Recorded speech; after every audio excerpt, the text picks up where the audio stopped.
Patani heraneun ningali kalakuan si loreng kitu teh. Manehna kacidarewaseunana barang nenjo sungut si loreng pinuh ku geutis seger.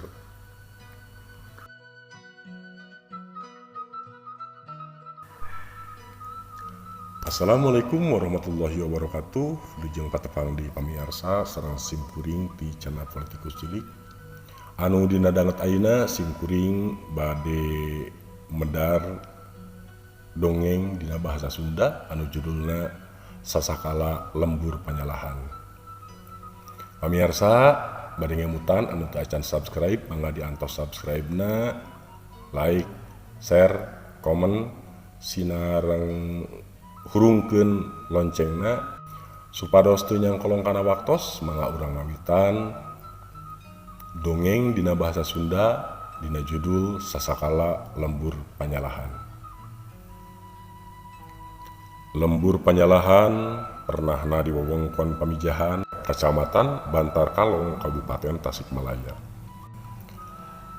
Pangna dingaranan lembur panyalahan teh cenah kulantaran salah sangka teu asak jejehan nu ngalantarankeun korban hiji piaraan nu dipikameumutna. Jadi korban dongeng lengkapna urang guar. Zaman baheula di hiji lembur aya kulawarga Patani anu hirupna ayem tentrem. Eta kulawarga teh ngabogaan budak orok keneh. Dina hiji poe eta Patani teh manggihan anak maung anu ditinggalkeun paeh ku indungna. Anak maung teh dirorok jeung dipikanyaah ku kulawarga Patani teh sarta dingaranan si loreng. Si loreng ngarasa kahutangan budi ku Patani teh. Matak manehna nurut jeung taat ka kulawarga Patani. Malah lamun dititah nungguan anak Patani manehna sok nurut sarta satia nungguanana. Saperti biasa pamajikan Patani nganterkeun kadaharan ka sawah. Orokna ditungguan ku si loreng da teu dibawa ka sawah. Tepi ka sawah dibagiakeun ku salakina. Terus gura-giru hanjat ka saung sarta dahar manipogot pisan eureuleu teurab. Alhamdulillah, ambu meuni nikmat kieu timbel, sambel jeung goreng asin teh. Ceuk Patani. Is, puguh wae atuh, Akang. Pan meunang haja. Tembal pamajikanana. Ari si Utun sare, Ceuk Patani. muhun keur mondok menitibra teh Kang, ditungguan kursi loreng. Tembal pamajikanana. Alhamdulillah nyanyai, urang boga si loreng nu kacida nurutna. Tembal Patani. Nyapuguh atuh Kang, jaba si loreng teh sakitu gagahna. Tembal pamajikanana. Barang keur hoghag ngobrol teu kanyahoan orong heap si loreng datang ngadeuketan saung, buntutna dikupat kepot terus awakna diusap-usapkeun kana suku Patani. Sorakna ngagerem siga aya nu rek dibejakeun. Patani heraneun ningali kalakuan si loreng kitu teh. Manehna kacidarewaseunana barang nenjo sungut si loreng pinuh ku geutis seger. Boa-boa si loreng teh geus ngahakan anak aing, ceuk pikirna. Ngan gantawang teh eta Patani nyarekan lak-lak dasar ka si loreng. Hei loreng, maneh geus wani-wani ngahianat ka aing? Maneh pasti geus ngahakan anak aingnya. Si loreng kalah kamencrong siga nu teu boga dosa, terus luna digudagidekeun tina sungutna ngecelakan geutis seger.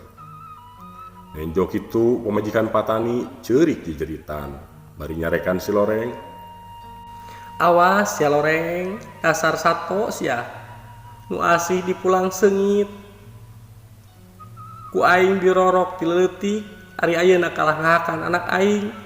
Tobat Gusti, kumaha teuing anak aing, kaduhung. Cek pamajikan Patani bari terus jejeritan. Nenjo pamajikanana ceurik bari jejeritan, terus Patani teh beuki ambekeunana ka Siloreng. Terus mesat bedog tina sarangkana teu antaparah deui. Habek eta bedog teh dikadekeun kana beuheung Siloreng. Siloreng ngagerung nahan ka nyeri bari teu walakaya. Panonna neuteub sigan nu nganhanaha. Patani beuki ngagedur amarahna. Nenjo Siloreng teu paeh teh ngan habek-habek.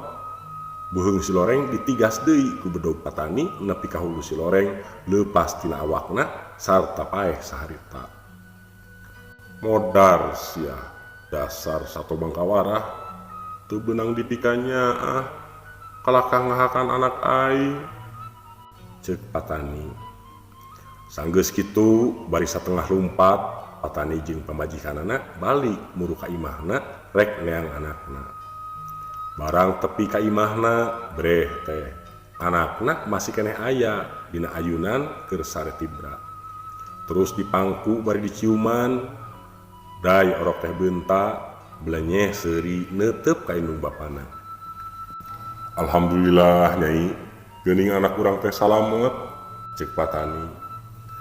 Nya Kang, syukur alhamdulillah masih ditangkayungan keneh. Tembal pamajikanana. Barang ret kahandap ayunan kasampak aya bangke oray nu sakitu gedena boborot ku getih. Patani jeung pamajikanana kakara sadar yen Siloreng teh geus nyalametkeun anakna tina bahaya. Nyaeta oray nu sakitu gedena. Maranehna kacida ngarasahan deueulna geus salah sangka ka Siloreng. Nepi ka Pateni padahal Siloreng teh sakitu satia jeung belana ka kulawarga. Ku kajadian eta tempat pamatuhan Patani dingaranan Lembur Panyalahan. Nurut kana nyalahanana Patani ka Siloreng. Tug tepi kaki wari eta tempat teh jadi Lembur Panyalahan.